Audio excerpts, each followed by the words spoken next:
So I've been having some hot start issues. This has shown up when I do, when you finish the car, you start with short runs, you get longer and longer. I've ended up doing like 30-minute runs. It really heat soaks the engine, and then I have a hot start problem. The starter will just barely turn over. So to remedy that, I have a few things. We're gonna put a new fan in it, the big yellow thing. The yellow and black thing is a high torque starter, and we're also gonna throw in a new coil just for good measure. So to begin with, let's crank the engine over. I'm going to take out the ignition coil here so it won't start, so we can listen to how quickly it turns over the engine on the old starter. The engine's warm but not heat soaked.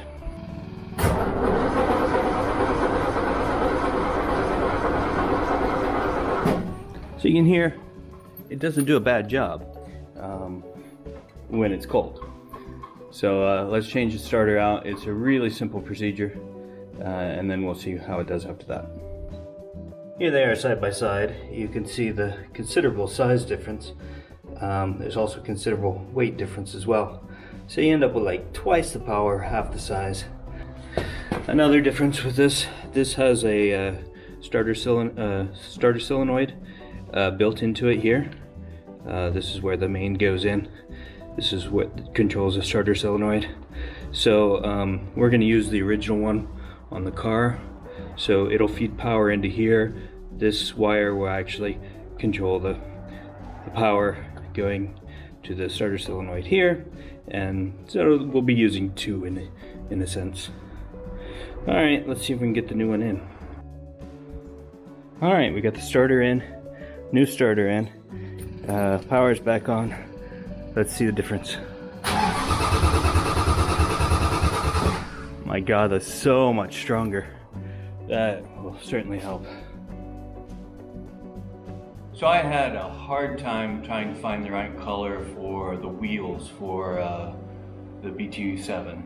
I had seen a John Twist video where he talks about wire wheels in general for British cars, and he gave a very specific duplicolor number. I wasn't able to find that number on my own. Duplicolor was kind of hard to find in general, but and to find that specific number, I couldn't do it. So while we were in Poland, where they do more things by hand than in Luxembourg,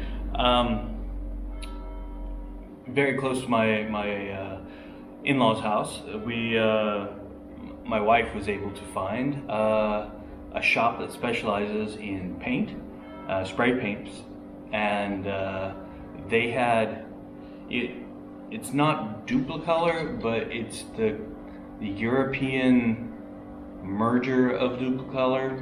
It's this one, and here I'll show you the paint number that's on the bottom.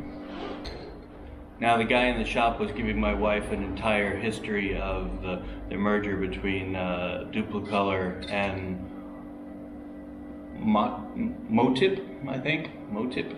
Anyway, and he said that this is the same paint as was in the other one. It just has a new look and new look and a new number, and this will be the right one.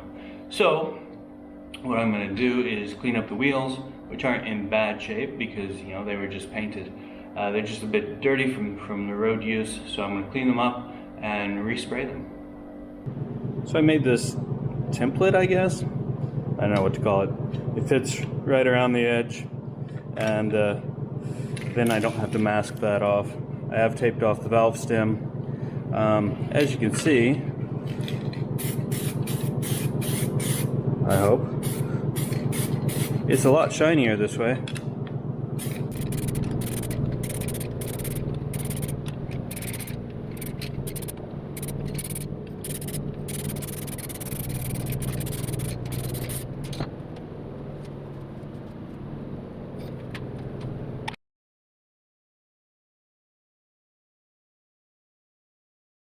With the original fan, the temperature driving around would usually go up to 190, and after it heat soaks, your feet get hot, and it's kind of uncomfortable.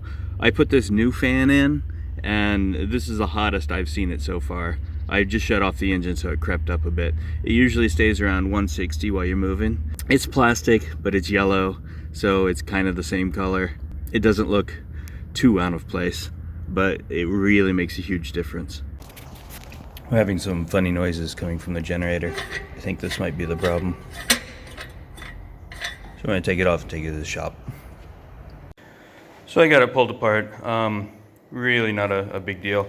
The pulley head had pulled forward, which let this spin. So I've taken it apart. I put it back together now, tighter, and it should work again.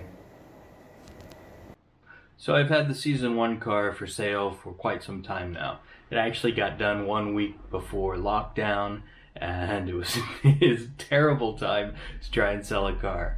But while I've had it for sale online in many locations, I've gotten several inquiries, we'll call them, and that's what I wanted to talk to you about, these inquiries. When you're selling something online, whether it's an expensive car or a bike, you have to watch out for scams, because the internet's full of them. I've gotten emails from Tunisia, Russia, Morocco, I don't even know where else, all over the world, saying they're interested in buying this car. They all run the same script, and basically we draw up a contract. We tell them they send an ID, which is it's usually an ID that they found online. Sometimes you can Google reverse image search it and actually find it, but it is an actual ID. So you think you're dealing with one person, but you're not. And then this is when they ask for money. They say, "Oh, I've been to the bank. The guy from Russia, who was supposedly Belgian, said, I've been to the bank. There's a special tax on sending money abroad. I'll pay my half if you pay your half. The bank will contact you with the details." It was so laughable. So that's basically what they want. They're trying to make a couple $100 off your willingness to try to sell this car or whatever it is you're trying to sell. So under no circumstances should you ever need to pay anything upfront to somebody that you're selling something to. It just doesn't make sense. So be careful out there. You have to treat these people like they're real customers, but in the end, you have to be careful not to fall for any of these scam tricks. There's a whole lot of articles online about scams and stuff if you're interested in it, but really just be careful. I could really use your help by spreading the word that the Season 1 car is for sale. There's a link down below in the description, and also a link to photos. If you could post it on social media or any of the club listings that you might be involved with, it would be greatly appreciated. Also, if you can think of any other way that I could spread the word that this car is for sale, let me know in the comments.